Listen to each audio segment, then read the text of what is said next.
Bonjour à toutes et à tous, bienvenue, c'est Smart Impact, l'émission de la transformation environnementale et sociétale de notre économie. Et voici le sommaire. Comment stocker les déchets radioactifs? C'est cet enjeu majeur pour notre avenir et celui des générations futures que l'on va parler avec Émilie Gaillard, directrice scientifique de la chaire d'excellence du CNRS Normandie pour la paix.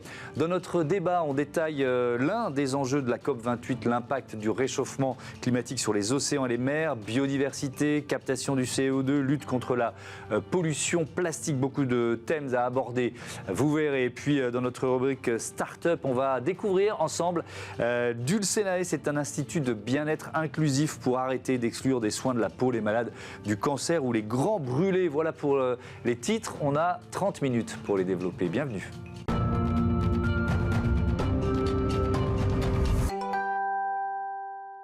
L'invité de ce Smart Impact est avec nous en duplex, en visioconférence, Émilie Gaillard. Bonjour, bienvenue à vous. Vous êtes directrice scientifique de la chaire d'excellence du CRS Normandie pour la paix, maîtresse de conférences en droit privé à Sciences Po Rennes. On va parler de ce projet CIGEO, Centre industriel de stockage géologique des déchets radioactifs de haute activité à Villongue, qui est basé à Bure, dans la Meuse. Il y a une décision du Conseil constitutionnel qui a été prise il y a un mois, qui est très importante. On va évidemment en parler en détail. Est-ce que vous pouvez peut-être en quelques mots, pour commencer, nous dire de quels déchets on parle, il s'agit de quoi exactement ? Oui, bonjour. Effectivement, c'est une décision qui va certainement marquer le cours de l'histoire juridique. On va l'expliquer tout de suite. Donc, les faits concernent CIGEO. CIGEO, c'est le centre industriel de stockage géologique des déchets radioactifs les plus dangereux. Donc, en quantité, ça représente uniquement 3% des déchets nucléaires, mais au niveau de la radioactivité, ils concentrent à eux seuls 99% de la radioactivité. Donc ce sont des déchets dits à haute activité à vie longue et à moyenne activité à vie longue. Mais vous savez, dans le langage du nucléaire, les vies courtes concernent 300 ans. Donc on parle de déchets qui vont être dangereux à plusieurs milliards d'années, comme 5 milliards d'années par exemple. Donc c'est un projet immense, titanesque. En fait, au jour d'aujourd'hui, on en est au stade du laboratoire, c'est-à-dire qu'on a posé des galeries à 500 mètres sous terre, dans deux sens principalement, avec des arceaux, parce que vous savez, les galeries, à bout de 5 milliards d'années, elles auront vocation à bouger. Donc on a mis des arceaux pour un peu amortir la chose.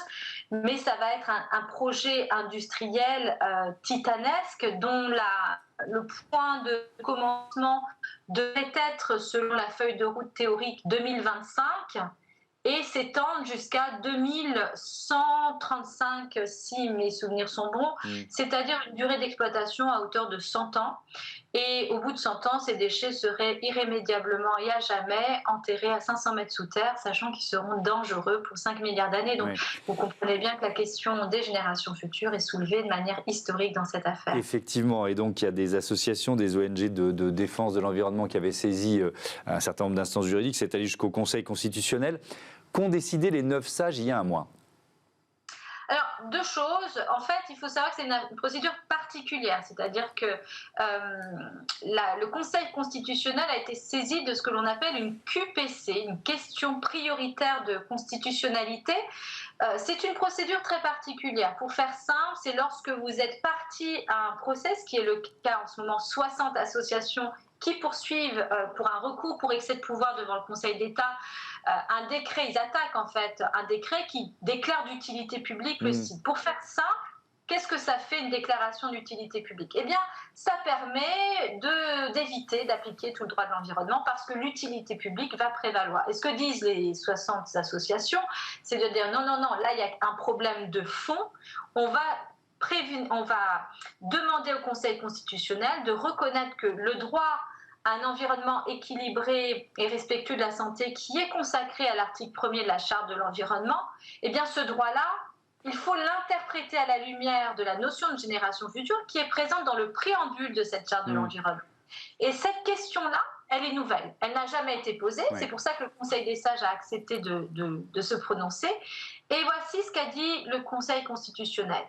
D'un côté, il a dit oui, vous avez raison, on peut interpréter à la lumière de la notion de génération future ce droit à un environnement sain, mais en l'espèce, nous, juges du Conseil constitutionnel, nous estimons que le législateur, il a réfléchi aux générations futures et que ce n'est pas notre rôle, juge constitutionnel, que de vérifier s'il a bien fait son travail. Ouais, donc il y a une sorte de... Pardon, je vais vous interrompre, je vais reprendre la main une seconde. Elle est un peu paradoxale, cette décision. C'est-à-dire à la fois, bon, ben, on comprend que le projet de Bure va pouvoir continuer, mais ça ouvre quand même une brèche sur cette notion de génération future. C'est ça qui est important ? C'est ça qui est historique. Ça veut dire que ce que j'enseigne, et ce que je dis dans ma thèse depuis 2008 et ce que j'enseigne à Sciences Po Rennes depuis 2016, c'est qu'à mon sens, la présence de cette expression dans le préambule de la Charte de l'environnement, de notion de génération future, à partir du moment où on va accorder la possibilité d'interpréter les droits à la lumière de cette notion, tous les droits, tous les devoirs de la Charte de l'environnement, tous les droits et tous les devoirs qui sont reconnus dans le préambule de la Constitution de 1946 ou la Déclaration de 1789 auront vocation à éclure au transgénérationnel. Donc, à mon sens, en tant que juriste, et au vu du contexte international qui va dans ce sens, parce qu'on voit vraiment qu'il y a un momentum historique sur ce sujet, c'est le point de départ vers la reconnaissance des droits transgénérationnels et des devoirs transgénérationnels. Mais qu'est-ce que ça veut dire pour le projet CIGEO ? Parce que pour l'instant, le projet, il continue. Il va continuer, mais les recours ne sont pas terminés. Ça veut dire qu'effectivement, au jour d'aujourd'hui, on estime que ce droit à un environnement sain peut être lu à la lumière de la notion de génération future. Mais en l'espèce, on a dit, ça ne contrevient pas à la Constitution, ce projet CIGEO. Or, on peut se poser des questions. Le législateur et le pouvoir du législateur, nos institutions, la Ve République, ont été créés en dehors de tout intérêt pour les générations futures. Dans d'autres pays, on a des défenseurs des droits des générations futures. On a eu à la Knesset un commissaire des générations futures qui analysait les lois au regard de leurs intérêts. On avait en France, avant la reprise des essais nucléaires français, un conseil des générations futures auprès de l'exécutif. Donc qu'est-ce que ça veut dire concrètement ? En l'espèce, CIGEO va continuer, mais le combat va aller de plus belle puisqu'il va falloir attaquer pour recours pour excès de pouvoir, c'est-à-dire on va devoir invoquer de nouveaux arguments juridiques en droit administratif au transgénérationnel. Et ça, c'est tout à fait possible avec cette décision. Il reste que de dire que le législateur a le pouvoir et que ce n'est pas le devoir du Conseil constitutionnel de vérifier si les droits des générations futures sont respectés, à mon sens, ce n'est pas dans l'ordre des choses. Parce que vous avez bien compris que les échelles de temps qui sont en jeu sont incommensurables. On parle de nocivité à 5 milliards d'années. Ouais. On parle d'une exploitation qui va durer 100 ans.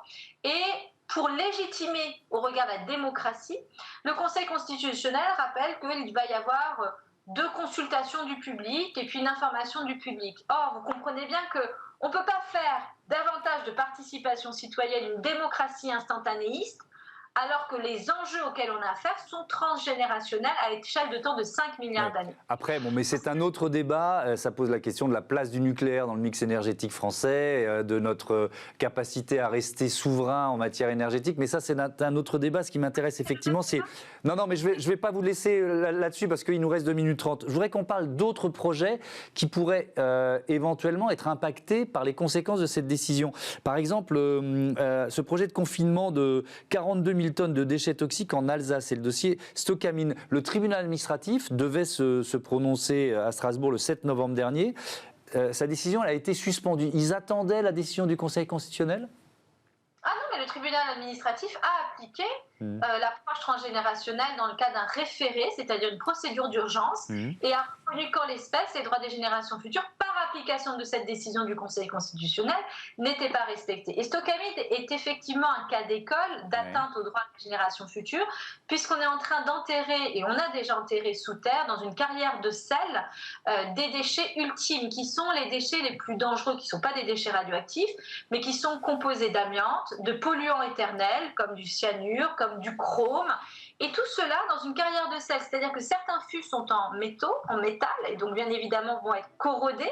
Certains ont déjà été emprisonnés dans les galeries parce que soit ils bougent, soit il y a eu un incendie, je le rappelle, alors qu'aucun produit inflammable ne devait être stocké. Et qu'est-ce qu'il y a au-dessus ? La plus grande nappe phréatique d'Alsace. Donc au jour d'aujourd'hui, mon message est le suivant, on a une procédure qui est actuellement à l'œuvre en France, Mais vous l'aurez bien compris qu'il va y avoir assurément les autres nations qui sont concernées par cette promesse de pollution de la nappe phréatique qui pourraient agir, y compris devant les Nations Unies. Autrement dit, les expertises montrent bien qu'à terme, ça va remonter au niveau de la nappe phréatique parce qu'il y a des puits de forage qui vont jusqu'à cette carrière de sel. Donc à hauteur de 100 ans, 500 ans, on ne sait pas quand, ça va remonter. Et donc, pour l'instant, les décisions étaient prises sur une fiction qui rassure, qui est de dire, eh bien, même si dans 500 ans, il y aura une prise de contact entre ces déchets ultimes, c'est-à-dire ces déchets hautement toxiques, et l'eau, peut-être que ça restera au fond de l'eau.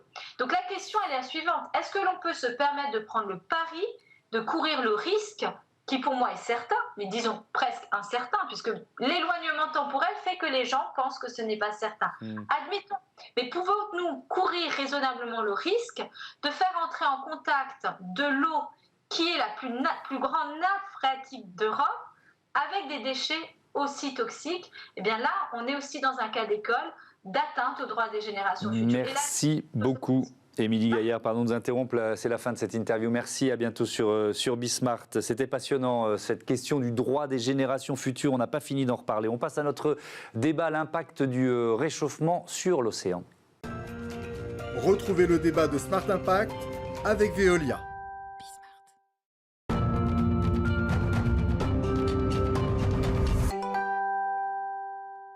Le débat de ce Smart Impact, j'accueille Sylvie Dufour, bonjour. Bonjour. Bienvenue, vous êtes chargée de mission maire au Muséum national d'histoire naturelle, également directrice adjointe de l'Institut de l'Océan de l'Alliance Sorbonne Université. Et Julie Lasserre, bonjour. Bonjour. Vous êtes océanographe et chargée de sensibilisation et éducation chez The Sea Cleaners. La COP28 qui se déroule à Dubaï jusqu'au 12 décembre. C'est l'un des thèmes, peut-être pas le thème central, on va voir ce que vous en pensez. Qu'est-ce qu'on peut en attendre justement de cette COP28 en matière de défense de l'océan, Sylvie Dufour? Mais il faut qu'on en attende beaucoup. Il faudrait. Oui, parce que l'océan joue un rôle essentiel dans notre vie, dans notre avenir. Et il a joué un rôle jusqu'à présent de protection pour le climat. C'est maintenant assez bien admis. Il n'y a plus beaucoup de climato-négationnistes, disons, qui ne reconnaissent pas le changement climatique actuel. Mais c'est quand même beaucoup plus récemment qu'on se rend compte du rôle que joue l'océan dans cette régulation. C'est un puits de carbone, mais pas que, c'est ça? Oui, en fait, l'océan, on s'aperçoit, a absorbé plus de 90% de l'excès de chaleur dû au gaz à effet de serre. C'est énorme. Ça nous a protégés pendant des siècles et des siècles, quoi. Enfin, on ne dit pas des siècles et des siècles, c'est depuis l'ère industrielle. Donc ça en fait au moins un et demi, quoi. Voilà. Et il nous a énormément protégés. S'il n'y avait pas eu cette absorption de chaleur par l'océan, on en serait déjà dans une situation catastrophique. Ouais. Mais il a aussi, quand vous dites, fait puits de carbone en absorbant aussi de l'excès de CO2. On estime à peu près à 30% de cet excès de CO2. Une absorption à la fois qu'on peut qualifier de vertueuse, disons via ce qu'on appelle la photosynthèse, les algues, qui captent le carbone pour faire la photosynthèse, et c'est le début des réseaux trophiques, mais aussi l'absorption directe physique, c'est ça qui entraîne ce qu'on appelle l'acidification de l'océan. Donc une absorption aussi avec des effets très délétères. Ouais. Cette COP28, elle est critiquée avant même son démarrage parce qu'elle se passe à Dubaï, parce que, bon, voilà, on ne va pas revenir sur la personnalité du président de la COP. Est-ce que vous pensez qu'il faut y aller? Vous voyez ce que je veux dire? Parce que finalement, il faut mieux être dans l'avion pour le détourner, quoi. Pas être dans l'avion, du coup, pour le coup. C'est pas la meilleure. c'est peut-être pas le meilleur exemple, mais bon. C'est pas la meilleure image. Ouais. Non, bah oui, je pense que c'est important d'être présent à ça. Effectivement, il y a plein de choses à critiquer sur cette COP28 et sur les 27 d'avant, d'ailleurs. Ouais. Mais c'est important d'être là. Je pense qu'il faut voir le côté positif, en fait, que ça se passe à Dubaï. Ouais.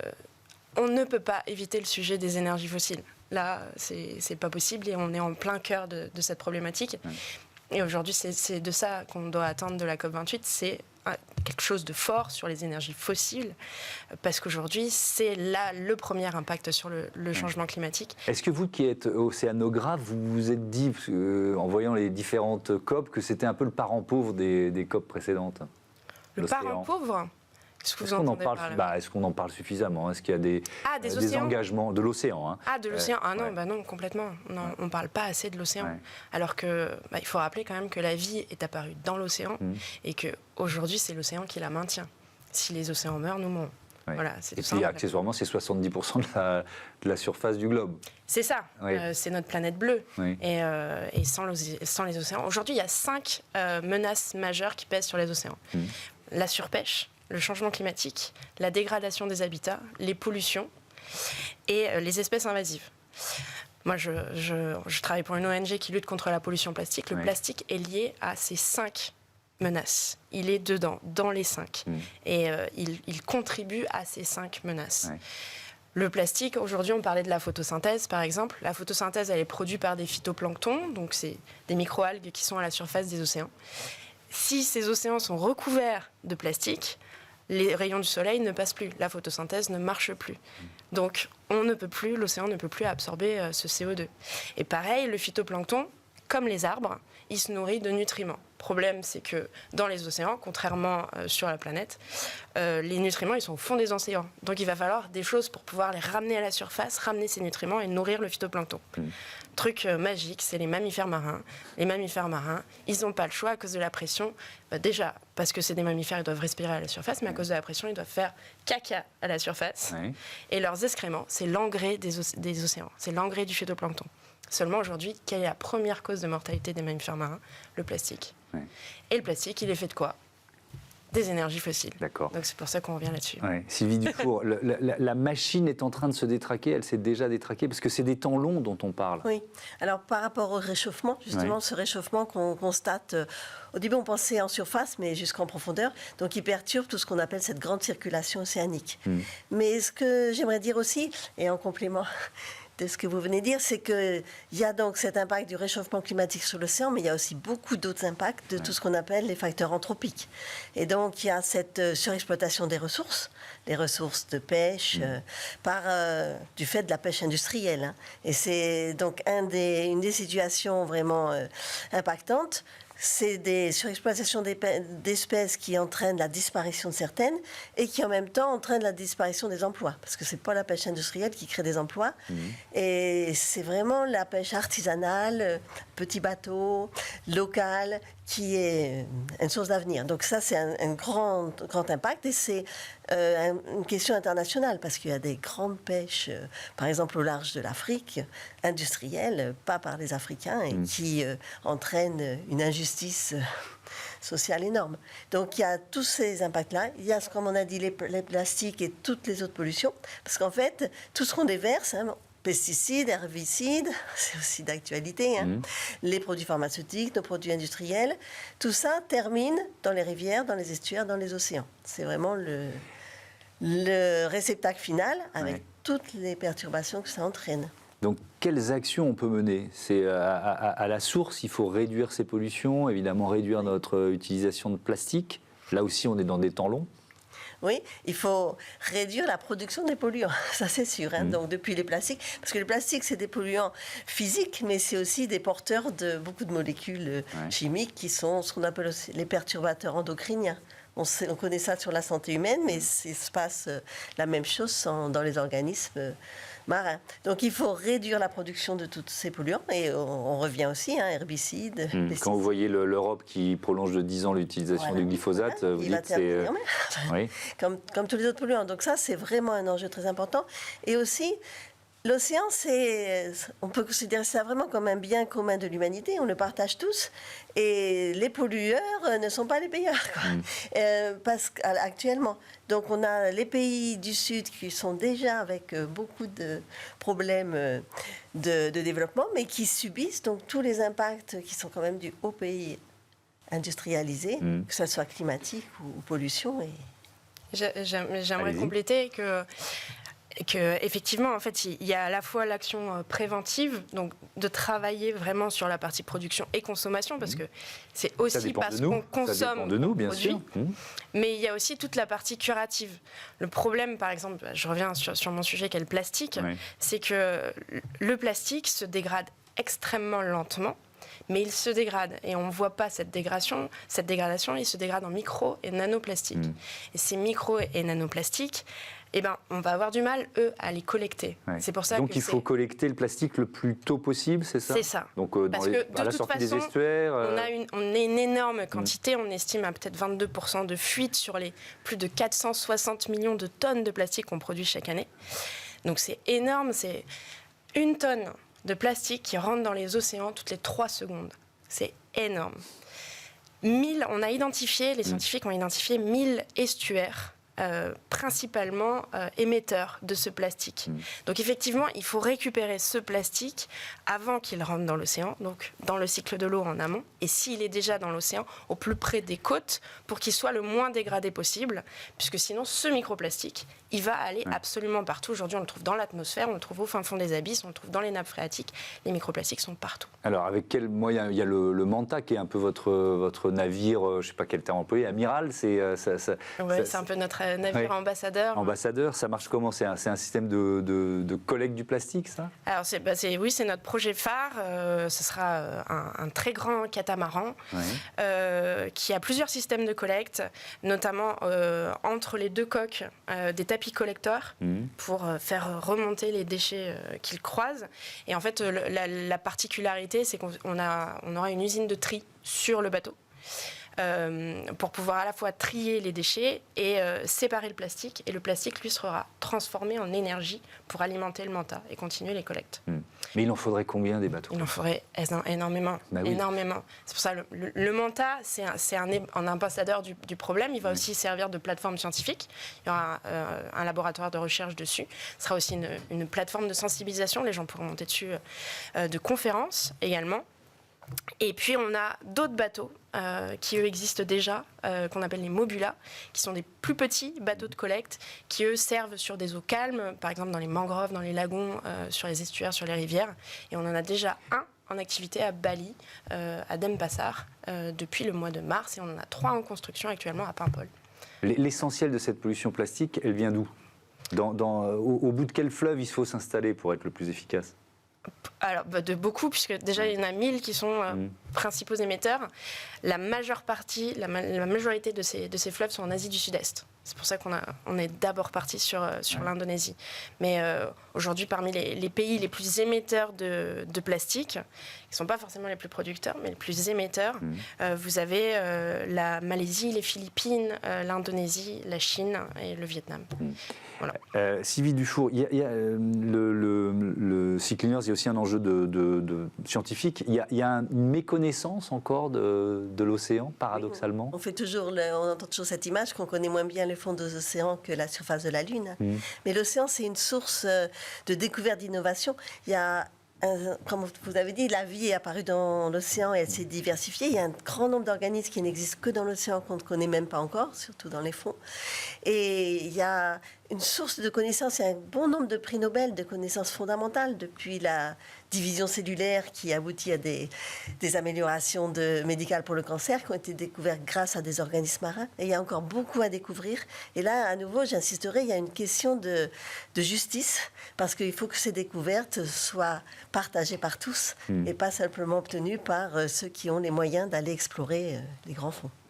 Merci beaucoup, merci à toutes les deux d'être venues nous parler de ces enjeux océaniques à l'occasion de la COP 28 de Dubaï. On passe à notre rubrique Start-up tout de suite.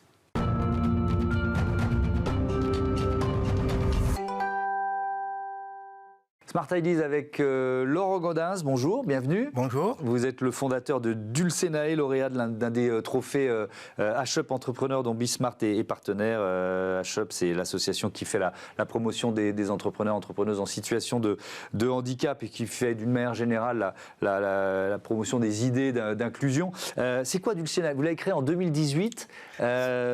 Pourquoi vous l'avez créé? Racontez-moi. Alors, Dulcenae, déjà, c'est un institut de bien-être et de beauté inclusif. C'est-à-dire que nous sommes capables d'accueillir tout le monde, et notamment les personnes qui ont des particularités physiques.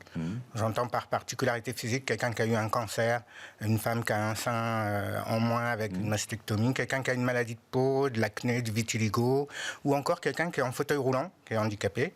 Et on a eu cette idée de créer cet institut parce que j'ai eu une mésaventure dans un spa où une masseuse a refusé de s'occuper de moi parce qu'elle était vraiment horrifiée de voir mes cicatrices. Moi qui ai été brûlé à l'âge de 4 ans. Oui. Et donc, c'est impressionnant pour ça. Et donc, vous vous êtes rendu compte qu'en fait, ça n'arrivait pas qu'à vous, quoi. C'est-à-dire que des instituts de beauté inclusifs, il n'y en avait quasiment pas ou que le concept n'existait pas. En quoi il se différencie, votre institut de beauté, d'un institut de beauté classique ?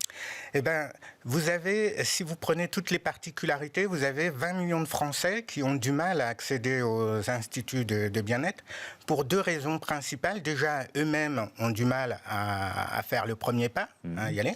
Mais surtout, il faut arriver à s'occuper d'eux, donc à les accueillir correctement, à leur faire des soins avec des gestes particuliers, sans leur faire ressentir leurs particularités, pour qu'ils soient accueillis normalement comme quelqu'un qui n'en a pas. Ouais. Donc ça veut dire, j'imagine, une accessibilité, ça c'est évident, peut-être des tables de massage un peu différentes, des miroirs, est-ce qu'il y a des miroirs, tiens ? Oui, il y a des miroirs. On a des coiffeuses, des miroirs en triptyque, parce que certaines personnes ne souhaitent pas se regarder dans un miroir, donc on a la possibilité de les fermer. Et en fait, on a prévu tout un tas de petites choses qui paraissent anodines, mais qui sont importantes. Si par exemple vous accueillez quelqu'un qui est aveugle, on a la gamelle pour le chien guide. Si quelqu'un a une perruque, on a le porte-perruque. On a des tables qui permettent d'accueillir toutes les morphologies. Voilà, donc c'est toutes ces petites choses qui font que la personne se sent accueillie. Un institut de beauté qui est basé à Paris pour l'instant. Dans quel quartier d'ailleurs ? On est vers la gare Saint-Lazare. Tout près de la gare Saint-Lazare. Près des grands magasins. D'accord. Est-ce que vos esthéticiennes sont spécialement formées ? Est-ce qu'il faut une formation ? Oui, on s'est inspiré des méthodes de ce qu'on appelle la socio-esthétique. Les socio-esthéticiennes sont des esthéticiennes qui ont fait une formation supplémentaire d'1 an pour pouvoir faire des soins dans les hôpitaux, dans les maisons de retraite, dans les centres sociaux ou même dans le milieu carcéral. Et donc, on s'est inspiré de ces techniques pour créer notre propre formation. Et donc, toutes nos esthéticiennes sont formées pour accueillir ces clients. Pourquoi ? Parce qu'il faut s'adapter aux différentes maladies, aux différents handicaps, aux différents stades de maladie aussi ? Effectivement, il faut savoir avoir le bon regard, la bonne écoute et le bon toucher. Typiquement, lorsque vous faites un massage sur quelqu'un qui est brûlé, vous passez d'une zone où il y a une cicatrice à une zone où il n'y en a pas. Et donc, il faut arriver à jongler avec tout ça. Donc, chaque particularité nécessite un accueil et un soin particulier. Et donc, on a développé des protocoles spécifiques. Et à chaque fois qu'on découvre un nouveau cas, on crée un nouveau protocole pour pouvoir accueillir la personne correctement. Vous avez aussi fondé l'association Burn and Smiles. Avec quel objectif ? Je disais qu'il y a 400 000, je ne pensais pas que c'était autant de personnes brûlées chaque année en France. On a l'impression on ne s'en rend pas compte d'une certaine façon. Oui, il y a 400 000 personnes qui se brûlent chaque année, dont 8 000 qui sont hospitalisées, et vous ne les voyez pas. Lorsque je demande autour de moi, est-ce que vous avez vu une personne brûlée dans un espace public ces 6 derniers mois ? La plupart des gens me disent non. Et en fait, effectivement, c'est un gros problème d'estime de soi pour les gens qui ont des cicatrices. Et donc, ils évitent de se montrer. Et ce qui fait que 400 000, à titre d'exemple, vous avez 400 000 nouveaux cancers en France. Vous savez, la cause du cancer, vous en entendez parler, mais sur les brûlés, beaucoup moins. Merci beaucoup Laurent Gaudens d'être venu nous présenter Dulcenae. Bon vent à votre entreprise, à votre institut de bien-être. Voilà, c'est la fin de ce numéro de Smart Impact. Merci à toutes et à tous de votre fidélité à la chaîne des Audacieux. Salut.